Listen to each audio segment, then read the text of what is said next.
গৌৰৱ গগৈ ডাঙৰীয়া সভাপতি হোৱাৰ পিছত আমাৰ ৩ জুনত গৌৰৱ গগৈ আমাৰ জুন মাহত গৌৰৱ গগৈ যি সভাপতি দায়িত্ব লৈছিলে তাৰপিছত মল্লিকাৰ্জুন খাৰ্গে ডাঙৰীয়া আমাৰ সৰ্বভাৰতীয় সভাপতি আৰু ৰাহুল গান্ধী ডাঙৰীয়া আমাৰ নেতা তেওঁলোকে এই 16 তাৰিখে আমাৰ অসমলৈ আহিব।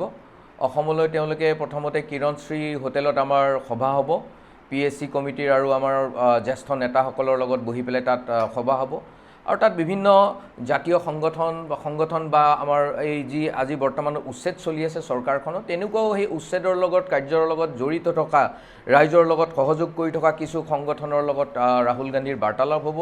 তাত তেনেধৰণে সেই বাৰ্তালাপ কৰি উঠি আমাৰ শান্তি নিজৰা ক্লাব বনগাঁও ছয়গাঁও ছয়গাঁও সমষ্টিৰ আমাৰ শান্তি নিজৰা ক্লাবত তাতে আমাৰ কৰ্মী সভা আছে।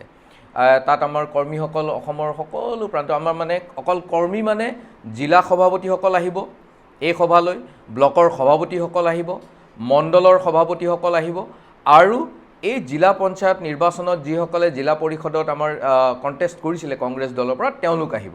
গতিকে এইখিনি কৰ্মীক লৈ পেলাই আমাৰ সিদ্ধান্ত কৰ্মী সভা আছে আৰু আমাৰ অতি উৎসাহী আমি কাৰণ সন্মুখত আমাৰ BTR নিৰ্বাচন আছে, 26ৰ নিৰ্বাচনৰ আগে BTR নিৰ্বাচন আছে, তাৰ লগতে আৰু কেইখনমান আমাৰ কাউন্সিলৰ নিৰ্বাচন আছে। সেই নিৰ্বাচনলৈ আমাৰ সংগঠন কি ধৰণে আগবাঢ়িব, তৎপৰতাৰে আমি কি ধৰণে ৰাইজৰ লগত থাকি কাম কৰিব লাগিব এই বিষয়বস্তুবিলাকৰ ওপৰত সিদিনাখন ৰাহুল গান্ধীজী আৰু খাৰ্গে ডাঙৰীয়া আহিব।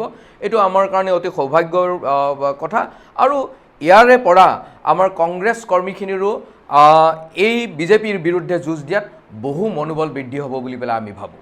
নিশ্চয়কৈ সংবাদ মাধ্যমৰ ব্যক্তিসকলৰ কাৰণে ইতিমধ্যে আমাৰ ৰাহুল গান্ধী ডাঙৰীয়া আৰু খাৰ্গে ডাঙৰীয়া সেইদিনা অসমলৈ আহিব, কিন্তু ইয়াৰ পৰা আকৌ তেওঁলোক দিল্লীলৈ উভতি গৈ আকৌ বেলেগত তেওঁলোকৰ সভা আছে, তালৈকো তেওঁলোক যাব লাগিব।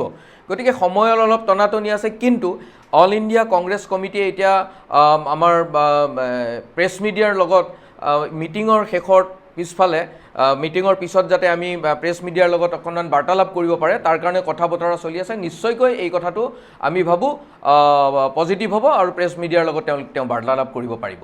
একদম 26ৰ ৰণসিঙা ইতিমধ্যে আমি ৰাইজৰ লগত থাকি আমি ৰণসিঙা বজাইছোঁ আৰু সিদিনাখনৰ পৰা যুদ্ধক্ষেত্ৰত আমাৰ কংগ্ৰেছৰ প্ৰতিজন কৰ্মী ৰাইজৰ লগত থাকি যুদ্ধক্ষেত্ৰত নামি পৰিব।